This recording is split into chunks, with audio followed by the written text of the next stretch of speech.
Je me lance dans un triathlon et je ne sais pas nager. C'est un peu fou ça, Caroline. Caroline, t'es triathlète, toi, depuis belle lurette. T'es ambassadrice pour Challenge Cap. Est-ce que tu trouves ça un peu fou, ce que je me lance comme défi? Pas du tout.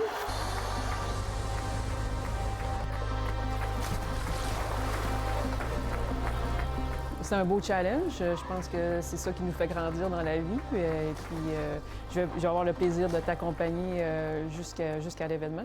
Le Challenge Cap, c'est quoi exactement? Ça fait pas longtemps qu'il est à Québec. Non, Challenge Cap Québec, ça fait partie de la série mondiale de Challenge Family.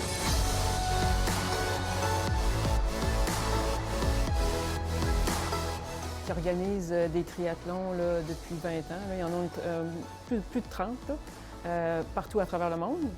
Et puis, nous, à Québec, c'est la 3e édition. En fin de compte, on a 2 au Québec. On a un qui s'appelle Esprit Montréal, qui a lieu en septembre, et celui de Québec du 26 au 28 juin. Donc, à partir de maintenant, j'ai à peu près 7 mois pour apprendre à nager 1500 mètres en eau libre, entre autres, parce qu'il n'y a pas juste ça. Mais justement, parlons un petit peu des distances. Quelles sont les distances de l'événement? L'événement offre 4 distances. Il y a le sprint, l'olympique, la demi-longue distance et nouvellement en 2026, la longue distance. Pour toi, ça va être le triathlon olympique, qu'on appelle aussi le A51, pour 51 km à parcourir. Alors, ça va être 1500 mètres de nage dans le bassin Louise, 40 km sur l'autoroute du Fremont-Montmorency et 10 km à la course à pied sur le parcours de la linéaire de la Rivière-Saint-Charles. Tu connais un peu mon parcours d'athlète. Je suis un marathonien, je sais courir. En vélo, j'ai peu d'expérience et une commotion cérébrale. Et en natation, je pars d'à peu près zéro. C'est-à-dire que je traverse une piscine, je pose aux 50 mètres ou à peu près. Est-ce que c'est possible d'arriver dans 7 mois puis d'être capable de traverser ça? Je pense que je suis la bonne personne pour te convaincre parce que moi, j'ai passé par là. Je pense qu'au départ, il faut avoir l'humilité de dire, bien, je suis pas un nageur, je suis pas une nageuse, mais je vais l'apprendre. Et je pense que c'est un peu le but de la vie, l'apprentissage. Alors, tout est possible.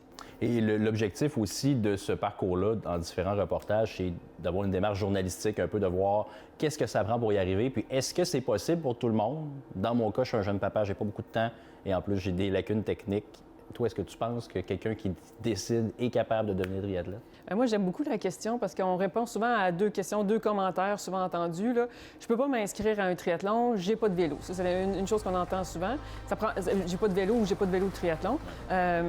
Puis, en fin de compte, si tu peux prendre ton vélo de route, je pense que c'est ça que tu fais. Tu n'as pas besoin d'un vélo de triathlon. Puis, l'autre point qu'on entend souvent, c'est que, mon Dieu, moi, j'ai pas le temps de faire ça. Je trouve ça beau, mais j'ai pas le temps. Alors, ça va être intéressant à travers ton parcours de démontrer justement que c'est possible. On comprend que tu es chef d'antenne à Novo, que tu as 2 jeunes enfants et on va pouvoir démontrer que c'est possible de le mettre à l'horaire.